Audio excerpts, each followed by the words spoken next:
Now, thinking back when I was younger, I didn't really think about preserving my music collection. I'd buy a cassette here, a CD there, and honestly, I just threw them around. Some got scratched, others disappeared over time. Friends would borrow them or somehow forget to return them. I even lost a few during moves. At the time, I figured I could always find them again. But years later, I realized some of those albums, especially the older Alice Cooper ones, weren't so easy to track down anymore. That was then I discovered original album series box sets. It was like a second chance to rebuild a collection I had lost. And that's why this Alice Cooper Original Album Series Volume 2 means a lot to me. Not just because it has some of my favorite albums, but because it helped me reconnect with a part of my past I thought was gone for good. If you're new here, my name is John. You might know me from my other channel, JC Rock and Metal Reviews. When I first started my channel, I did a lot of content related to physical media, but since then I have shifted my content to focus more on music reviews and new releases. So I thought it would be a good idea to create an entirely new channel dedicated to physical media. I will be reviewing different box sets, CDs, and vinyls that I have in my collection. So if that sounds like something you would like, please subscribe to the channel. Before we dive in, let me tell you a little bit about the box set. It includes 5 albums in total, 2 studio albums from the original Alice Cooper band, 2 solo albums from Alice Cooper the artist, and 1 live album. I'll explain the difference between the band and solo albums a little later. Packaging is pretty simple. You get 1 box with all 5 albums inside. Each CD comes with its own cardboard sleeve, designed to look like the original album releases. These are just original recordings too, no remasters, no bonus tracks, no rarities, just the classic albums the way they were meant to be heard. The only downside is there are no booklets or inserts, so it's clearly aimed at the more casual collector or someone just looking for a good budget-friendly way to own all these albums. I'm going to give you a quick review of all 5 albums. Stick around to the end. I'm going to rank them from worst to best. I discovered Billion Dollar Babies as a teenager. I was flipping through the record store bins and I saw this bright green snakeskin album cover. It caught my eye. I didn't know much about it, but something told me I needed to buy that album. And I wasn't wrong. It became one of my all-time favorites. It was released on February 27, 1973 through Warner Brothers. Billion Dollar Babies is the 6th studio album by the Alice Cooper Band, their biggest hit at the time. Bob Ezrin, who had produced the last few records, was back on board. This time they pushed boundaries, recording vocals in different sized rooms, and even inside a greenhouse to get the sounds they wanted. The title Billion Dollar Babies reflected their success, going from a broke basement to the biggest band in the world. The lyrics were some of their darkest, but always delivered with this twisted sense of humor. Songs like I Love the Dead, Unfinished Sweet, and R Word and Freezing tackled creepy topics, but they were never heavy-handed. Alice cited Chuck Berry as an influence, and you can hear that sharp storytelling throughout. Elected was one of the album's big singles.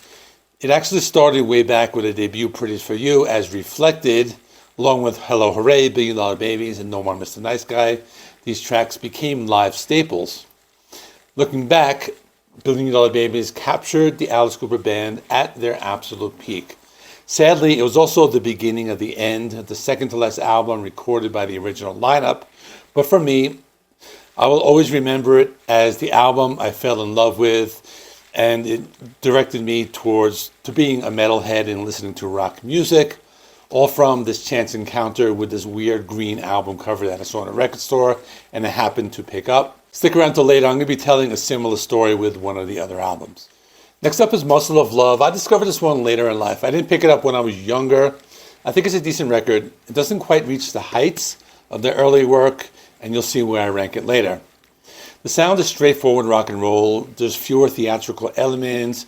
Bob Ezrin, who had produced the last 4 records, wasn't involved this time. Instead, Jack Richardson and Jack Douglas handled production. The sessions were reportedly exhausting, causing tensions that eventually led to the band's breakup.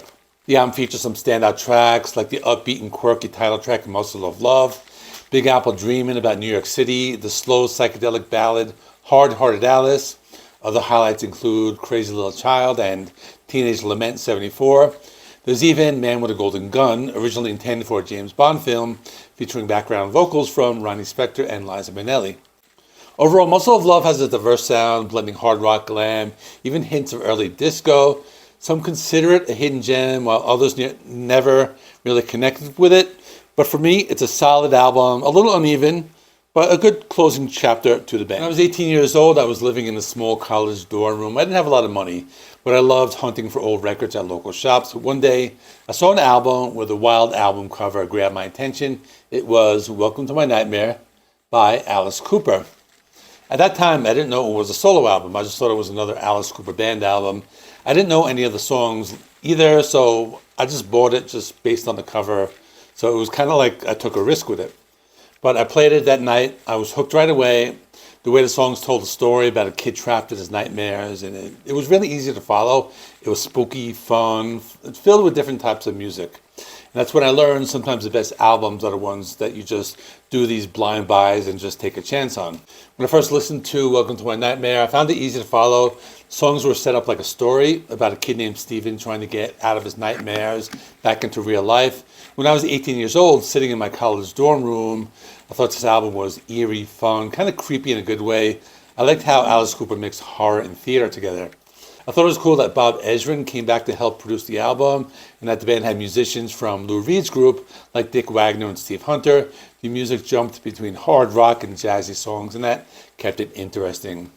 My favorite song was Only Women Bleed. I read a lot of women were impressed by how Alice Cooper wrote it from a woman's perspective, and it's about domestic violence. I also loved Devil's Food. It had the speech by Vincent Price, and I was always a big fan of his movies, like the original The Fly and many others. I liked the other songs as well as Years Ago, Stephen, The Awakening. Later, I found Alice did a sequel in 2011 called Welcome to My Nightmare. I never really liked it. The first one is still one of my favorites, just because of the great story, creepy music, and all the horror fun mixed in. The next two albums appeared to be disappointing at first, but there's a silver lining, so stay tuned. Alice Cooper Goes to Hell is the second studio album by Alice Cooper, released on June 25th, 1976. It serves as a continuation of the story from his previous solo album, Welcome to My Nightmare, following the character Steven in this conceptual album format. The album was produced by Bob Ezrin and co-written mostly by Alice Cooper. Guitarist Dick Wagner and Bob Ezrin. Was recorded at multiple studios, including Soundstage in Toronto, Record Plant East in New York, and RCA Recording Studios in Los Angeles. The album runs for about 43 minutes and was released under the Warner Brothers label. The album has a shift in sound, which included a few songs that were influenced by disco. For that reason, some people didn't like the album. Luckily, I didn't buy this back in the day. And I think because maybe the shift in sound might have turned me away from the artist. If I had seen it in the record store back in the day, I probably would have grabbed it just based on that face and the big album cover. But I never saw it and I never bought it back then.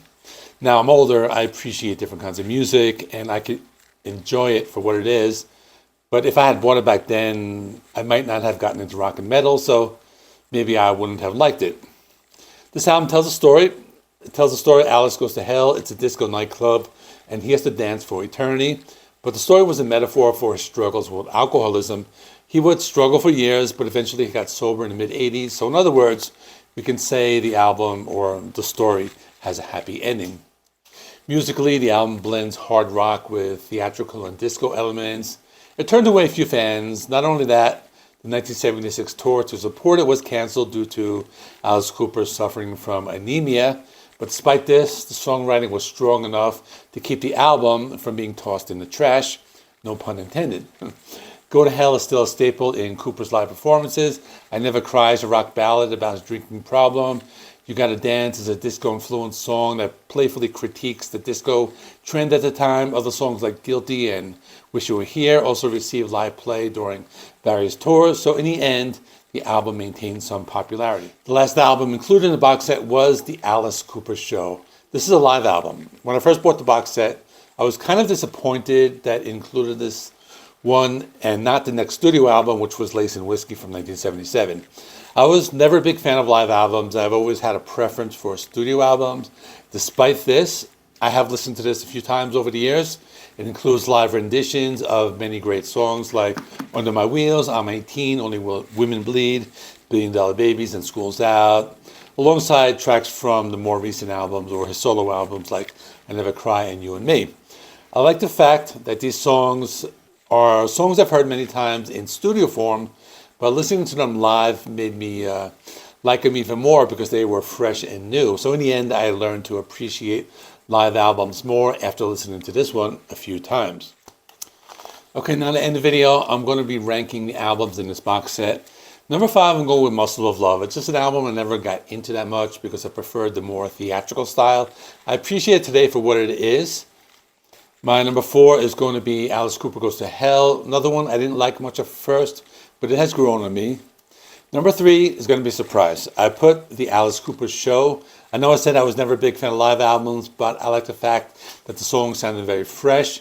There were a few song medleys that made it interesting. Now, my number 2 and my number 1 are going to be tough because both of these albums were very important in my musical journey through life. Welcome to My Nightmare is great. It shows Alice as a frontman, has some creepy and theatrical songs. Billion Dollar Babies is probably the most Alice Cooper sounding album that he has ever released. So if you want to introduce someone to Alice Cooper at his peak, I'd recommend Billion Dollar Babies. So with that being said, I'm going to go with Welcome to My Nightmare. Number 2, Billion Dollar Babies. Number 1, let me know in the comments how you would rank these. If you want to see my video for my first box set, I will stick that right there. In the meantime, like this video. It helps me with the YouTube algorithm. Please subscribe if you're not already. I do music content on this channel related to physical media. My other channel, I do rock and metal reviews, which is JC Rock and Metal Reviews. I will see you in the next one.